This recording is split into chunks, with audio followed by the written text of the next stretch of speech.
concepto de norma jurídica. Claro, ¿sí? El concepto de norma jurídica, hay que decirlo porque lo cito en el libro y es muy inspirador autor brasileño que fue de los grandes que empezó con toda esta nueva visión teórica y filosófica, que es Humberto Ávila, y tomo su concepto de norma jurídica, que es: las normas no son el texto ni el conjunto de ellos, sino el sentido construido a partir de la interpretación sistemática de los textos normativos. De ahí que la afirmación de que las disposiciones constituyen el objeto de la interpretación y las normas su resultado.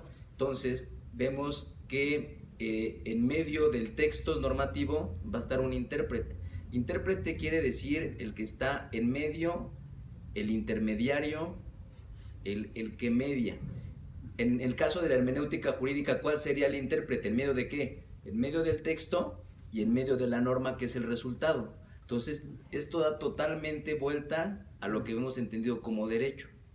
Precisamente, toda nuestra enseñanza como derecho le da vuelta a esta nueva interpretación o esta nueva construcción de norma jurídica, porque siempre nos habían dicho que la norma jurídica era el resultado de la lectura que se hiciera de los códigos, pero no, aquí se está diciendo que sí tiene incidencia el intérprete, que sí tiene esa facultad de creación, pero que a su mismo tiempo, con lo va a poder ver el lector, al mismo tiempo tiene facultad de creación, pero también de entendimiento o de objetivización o cognoscibilidad en el derecho, a diferencia de mi postura con la del neoconstitucionalismo. Entonces, el intérprete va a tener esa doble función. Por una parte es constructor, pero también por otra parte es simplemente un sujeto, digámoslo así, pasivo, que simple y sencillamente sigue la cognoscibilidad de la norma jurídica, lo que siempre hemos conocido como silogismo jurídico. ¿Okay? Entonces, ese será la norma jurídica, el concepto de norma jurídica.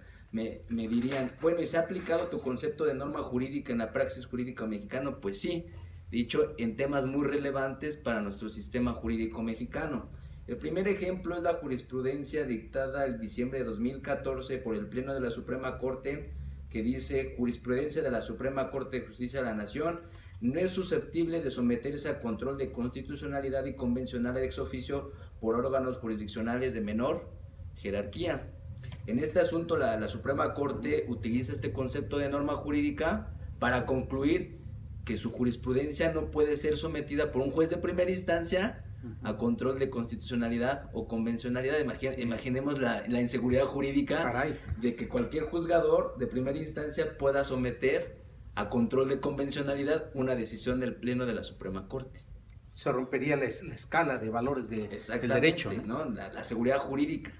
O sea, ¿qué seguridad jurídica ya tienes de que, dices, bueno, ya es jurisprudencia del Pleno de la Corte, y que de repente te llegue un juez de primera instancia y te diga, no, pues es que nosotros somos muy garantistas y neoconstitucionalistas, y entonces, ¿sabes qué? Pues la Suprema Corte no me interesa, vamos. Bien. Y entonces, con base en esto, ¿tú cómo te consideras? ¿Neoconstitucionalista? No, ahorita si quieren lo tomamos, doctor, pero no, es más bien una crítica al neoconstitucionalismo que se ha llevado en Latinoamérica y en Iberoamérica sobre todo, que es porque tenemos mucha influencia de España, de Alemania, de Inglaterra, pero no es una nueva visión filosófica. Otro criterio donde se ha tomado este concepto de norma jurídica es en 2014, igual es el Pleno de la Suprema Corte, lo ha tomado textualmente. Ustedes pueden irse a la ejecutoria y toma este concepto de la Suprema Corte de norma jurídica. Nada más que volvemos a lo mismo. Todos los abogados utilizamos la tesis, las jurisprudencias de la Corte, pero ni siquiera advertimos por qué lo dijo. Es lo que se conoce en el argot cotidiano como el copiar y pegar, ¿no? Sí. Se copia, se pega las tesis, la jurisprudencia, pero no se entiende el por qué, de dónde emanó ese criterio, esa interpretación precisamente. Es que hay un uso y abuso de la jurisprudencia. El siguiente criterio de la Suprema Corte, donde toma precisamente este concepto de norma jurídica, es el que dice de rubro: derechos humanos contenidos en la Constitución y en los tratados internacionales constituyen el parámetro de control de regularidad constitucional, pero cuando en la Constitución hay una restricción expresa al ejercicio de aquellos, se debe estar a lo que establece el texto constitucional. Ahí está. Y de hecho esta jurisprudencia, quien me la regaló fue el ministro Pardo Rebolledo, y me dijo: yo coincido con tu visión, yo tampoco soy neoconstitucionalista. ¿Por qué? Ya tenemos una jurisprudencia de la propia Corte donde le estamos pegando al neoconstitucionalismo, donde estamos diciendo que no, los límites a los derechos humanos están establecidos en la propia Constitución. Constitución, claro. ¿Cuáles son esos límites? Pues las reglas que establece el propio texto constitucional. Ahí está. Con esta le pegas completamente al neoconstitucionalismo y no da ni el primer paso para avanzar como teoría importante en el derecho. ¿Ok? Tercera, es la de la primera sala de la jurisprudencia de la Suprema Corte y dice: dignidad humana constituye una norma jurídica que consagra un derecho fundamental a favor de las personas y no una simple declaración ética.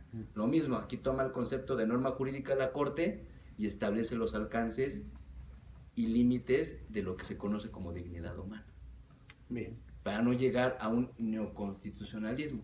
Y ahí está, estos criterios son importantes, nada más por citar 3, pero ha citado bastantes la Suprema Corte en esta 10ª época, donde precisamente es muy semejante a mi concepto de norma jurídica y a mi nueva visión filosófica y teórica. Eso quiere decir que la Corte entonces también... Y en todos esos ha contribuido el ministro Pardo Rebolledo para la construcción de estas jurisprudencias, pues. Hay que decirlo. Bien, entonces la pregunta obligada es, ¿la Corte también está cambiando, haciendo ese giro? Lo que pasa es que el giro neoconstitucionalista nada más fue una idea de algunos académicos. La Corte nunca se fue tan neoconstitucionalista al grado de irse que todos derechos humanos. Y que en el derecho ya no había ni dogmática, ni había reglas, ni existía todo este tipo de interpretación. Y entonces ya todo el juez era un juez internacional y creativo, ¿no? Claro, Lo que decían estos neoconstitucionalistas. No, la Corte jamás se fue a todo a cantar neoconstitucionalismo de derechohumanía. Por eso puso los límites. Por eso puso los límites. Para empezar, el concepto de derechos humanos tiene muchas...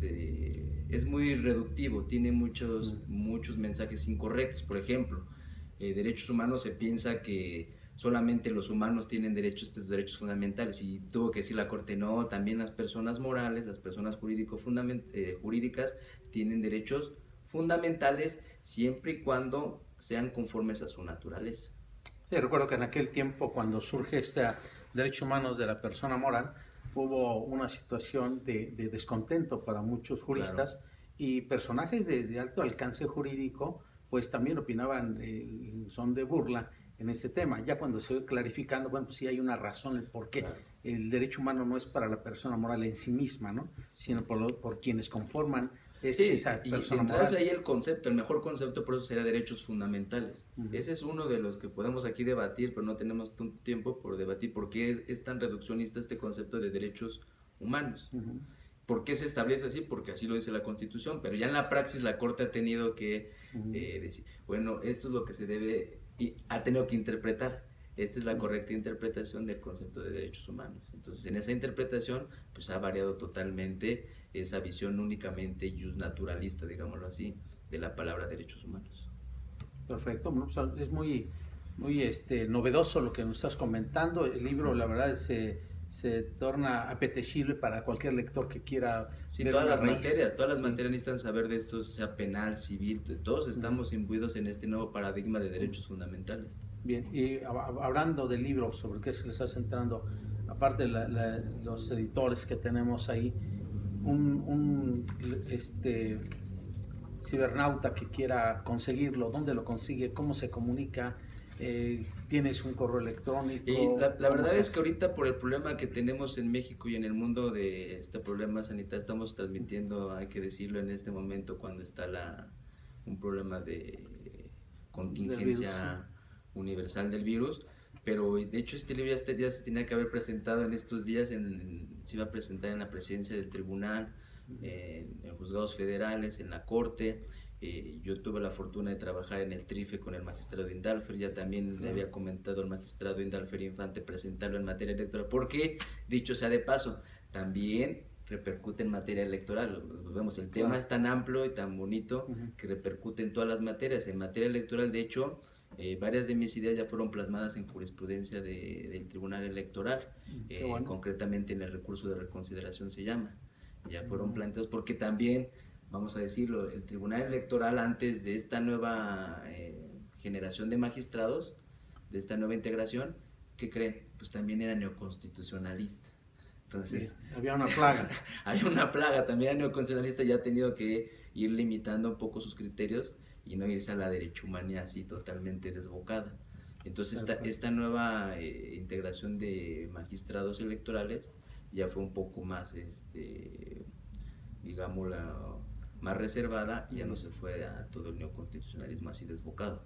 Y desde luego eso conviene al país, conviene a la cultura que tenemos. Sí, claro, porque no es que seas conservador, sino simple y sencillamente que hay una dogmática, es una reivindicación de la ciencia. A ver, lo que pasó con el neoconstitucionalismo, que ellos son posmodernos, y los posmodernos vinieron a decir que ya todo era argumentable, ya todo era opinable, y entonces hubo fuertes críticas a la ciencia. Ese es el movimiento posmoderno, hacer una crítica a la ciencia, sea ciencia jurídica o ciencia de cualquier tipo.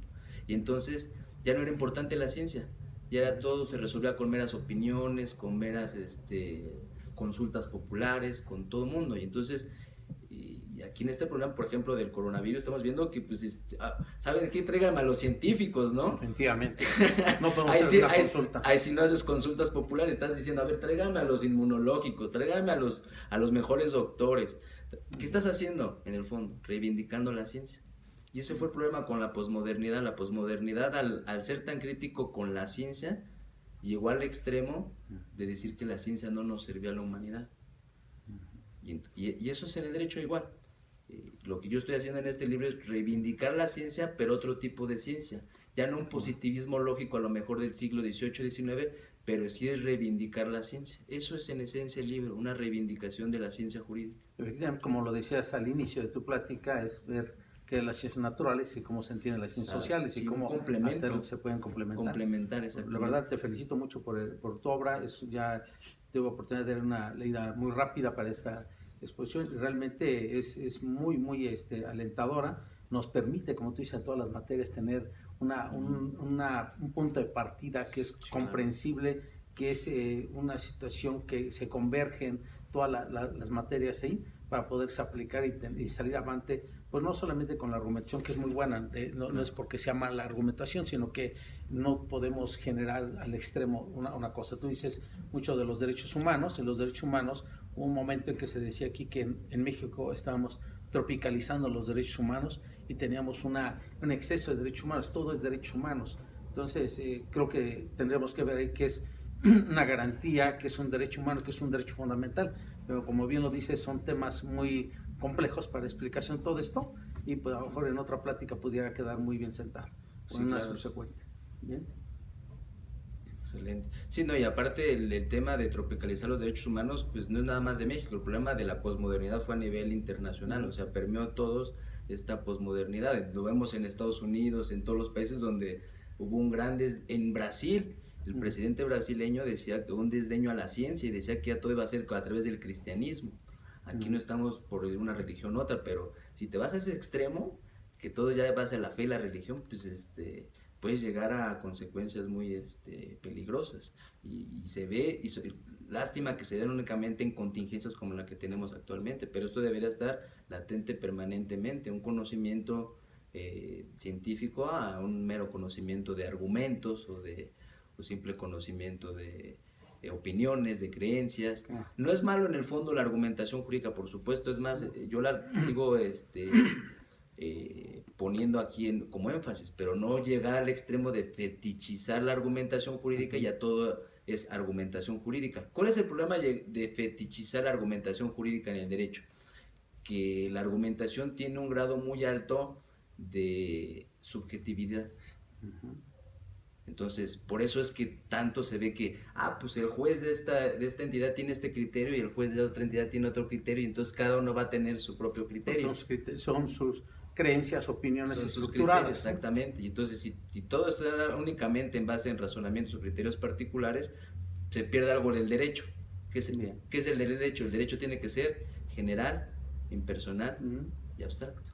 Entonces estás perdiendo la esencia en el derecho con la mera opinión de un juez de acá, un juez de allá, y entonces eso es lo que se pierde, el grado de calculabilidad, certeza en el derecho, que es lo que siempre hemos tenido.